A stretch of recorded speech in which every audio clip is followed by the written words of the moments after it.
নমস্কার, সুরজিৎ মান্না ক্রিয়েশনস চ্যানেলের পক্ষ থেকে তোমাদের সবাইকে সুস্বাগতম। আশা করি তোমরা সকলে ভালো এবং সুস্থ আছো। আমি তোমাদের জন্য এই ভিডিওটিতে তুলে ধরছি 2026 সালের ক্লাস 7 তথা সপ্তম শ্রেণীর ছাত্রছাত্রীদের জন্য রায় ও মার্টিন প্রশ্নবিচিত্রা থেকে সেকেন্ড ইউনিট টেস্ট তথা দ্বিতীয় পর্যায়ক্রমিক মূল্যায়নের জন্য ভূগোলের 6 নম্বর প্রশ্নপত্রের সেটটির অর্থাৎ মডেল স্কুলের সেটটির সম্পূর্ণ সমাধান করছি। তার আগে তোমাদের কাছে অনুরোধ, তোমরা ভিডিওটি না টেনে পুরোটা দেখো। ভিডিওটি কেমন লাগলো কমেন্ট করে জানিও, ভিডিওটিতে লাইক দাও এবং শেয়ার করো, এবং চ্যানেলে নতুন হলে চ্যানেলটিকে সাবস্ক্রাইব করে চ্যানেলের সঙ্গে যুক্ত হয়ে যাও।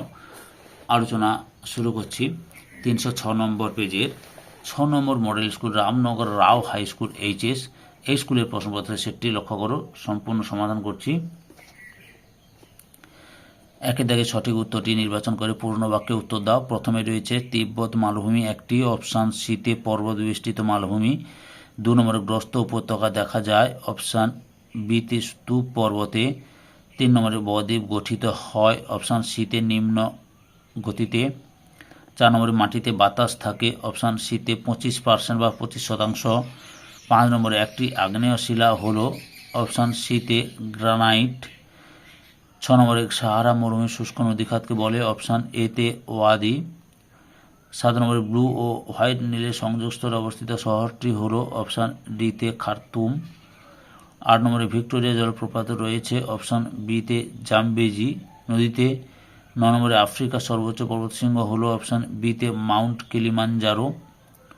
10 নম্বরে আফ্রিকান নাতিশীতোষ্ণ তৃণভূমি, অপশান এতে ভেল্ট নামে পরিচিত। 2 দাগে শূন্যস্থান পূরণ করো। প্রথমেই রয়েছে পৃথিবীর বৃহত্তম সমভূমি ড্যাশ, সাইবেরিয়া সমভূমি। 2 নম্বরে মরুভূমির সারিবদ্ধ উটের দলকে ড্যাশ বলে, ক্যারাভান বলে। 3 নম্বরে ড্যাশকে টেবিল ল্যান্ড বলে, মালভূমিকে টেবিল ল্যান্ড বলে। 4 নম্বরে ড্যাশ মাটির দানাগুলোর মধ্যে ফাঁক বেশি, বেলে মাটির। 5 নম্বরে মধ্যপ্রবাহের নদীর আঁকা আঁকা গতিপথকে ড্যাশ বলে, মিয়েন্ডার বলে। 3 দাগে নিচের প্রশ্নগুলি সংক্ষিপ্ত উত্তর দাও। প্রথমে হচ্ছে পৃথিবীর ছাদ কাকে বলে, পামির মালভূমিকে। 2 নম্বরে যে নদীতে সারা বছর জল থাকে তাকে কি বলে, নিত্যবহ নদী বলে। 3 নম্বরে অ্যাটলাস পর্বতমালার সর্বোচ্চ শৃঙ্গের নাম কি, মাউন্ট তৌবকল। তারপরে রয়েছে 4 নম্বরে ভূমধ্যসাগরের চাবিকাঠি কাকে বলে, জিব্রাল্টার প্রণালীকে। 5 নম্বরে পৃথিবীর দীর্ঘতম খাল কোনটি, চীনের গ্র্যান্ড ক্যানেল।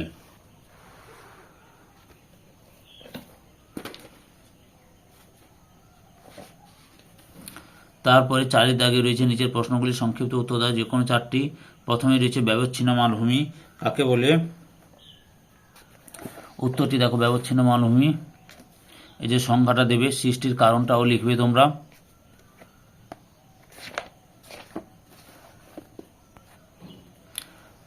বৈশিষ্ট্য দুটো লিখবে আর উদাহরণটা দেবে, যে ছোটনাগপুর মালভূমি, মালনাদ মালভূমি প্রভৃতি হচ্ছে ব্যবচ্ছিন্ন মালভূমির উদাহরণ।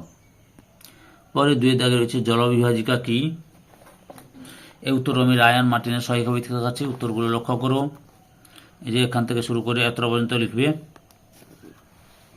যদি ছবিটা আঁকতে চাও দেখে নাও। 3 নম্বরে রয়েছে বহুমুখী নদী পরিকল্পনা কাকে বলে, এখান থেকে এত পর্যন্ত লিখবে। আগের ভিডিওগুলো দেখতে চাইলে আমার চ্যানেলের প্লে লিস্টে গিয়ে দেখে নাও, না হলে এই ভিডিওতে তার বা এই ভিডিও ডেসক্রিপশনে তার লিঙ্ক দেওয়া হয়েছে, ওখানে ক্লিক করে দেখে নিতে পারো। 4 নম্বরে মালভূমিকে টেবিল ল্যান্ড বলা হয় কেন, লক্ষ্য করো উত্তরটি। এখান থেকে শুরু করে এত পর্যন্ত লিখবে। 7 অন্যান্য বিষয় তথা বাংলা, ভূগোল, ইতিহাস এবং বিজ্ঞান, পরিবেশ ও বিজ্ঞান, এই বিষয়গুলিও সমাধান করছি। তোমরা ওই ভিডিওগুলো দেখতে চাইলে আমার চ্যানেলের প্লে লিস্টে গিয়ে দেখে নাও, নাহলে এই ভিডিও ডেসক্রিপশনে তার লিঙ্ক দেওয়া হয়েছে, ওখানে ক্লিক করে দেখে নিতে পারো। 5 দাগে যে কোনো 4টি প্রশ্নের উত্তর দাও। প্রথমে রয়েছে আফ্রিকাকে অন্ধকারাচ্ছন্ন মহাদেশ বলা হয় কেন, লক্ষ্য করো, এই যে এখান থেকে শুরু করবে, পরপর দেখে নাও।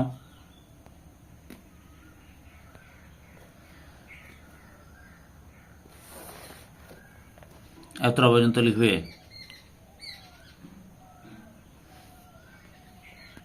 পরের প্রশ্ন রয়েছে 2 নম্বরে মিশরকে নীল নদীর দান বলা হয় কেন, উত্তরটি দেখো, মিশরকে নীল নদীর দান বলা হয় কেন, এখান থেকে শুরু করবে। আচ্ছা, যে 3 মার্কে 3টি পয়েন্ট লিখবে, কিন্তু আমি যতগুলো পয়েন্ট রয়েছে, মোট রয়েছে পয়েন্ট 8টি দেখাচ্ছি তোমাদের।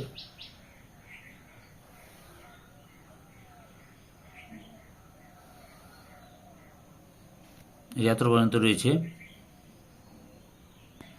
3-এর দাগে রয়েছে আগ্নেয় শিলা কাকে বলে।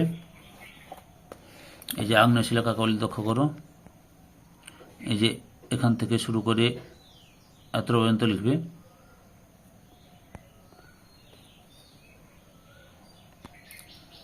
এর বৈশিষ্ট্য লেখো, অর্থাৎ আগ্নেয় শিলার বৈশিষ্ট্যগুলি লেখো। লক্ষ্য করো, এই যে প্রাথমিক শিলা বলা হয়। এখান থেকে শুরু করবে, যে কোনো 3টি বা 4টি বৈশিষ্ট্য লিখবে, কিন্তু যতগুলো বৈশিষ্ট্য রয়েছে সবগুলো দেখাচ্ছি আমি তোমাদের, দেখে নাও পরপর।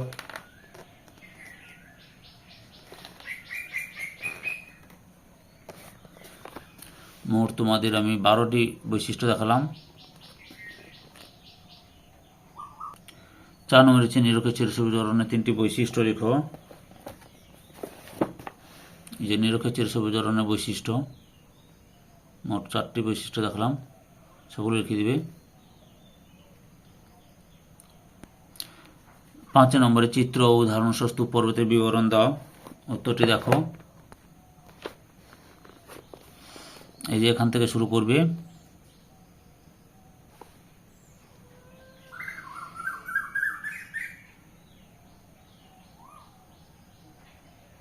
এত পর্যন্ত লিখবে।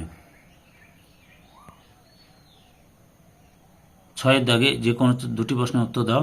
প্রথম হচ্ছে নীল নদের গতিপথের বিবরণ দাও। লক্ষ্য করো নীল নদের গতিপথের বিবরণ। এই যে ব্লু নীল এখান থেকে শুরু করবে।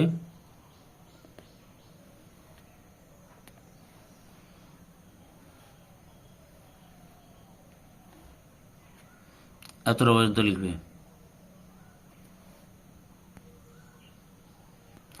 2-এর দাগে রয়েছে আফ্রিকা মহাদেশের জলবায়ু এত বৈচিত্র্যপূর্ণ কেন। উত্তরটি দেখো। যে এখান থেকে শুরু করবে, তোমরা এখান থেকে শুরু করবে, পরপর দেখে নাও।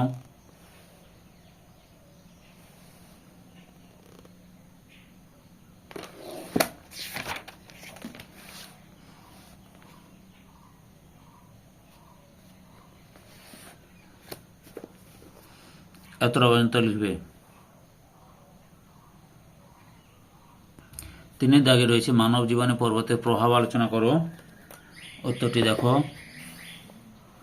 উত্তরটি তোমরা এখান থেকে শুরু করবে,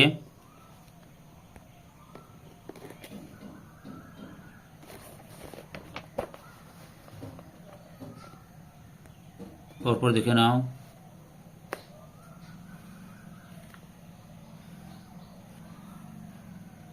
এতটা পর্যন্ত লিখবে।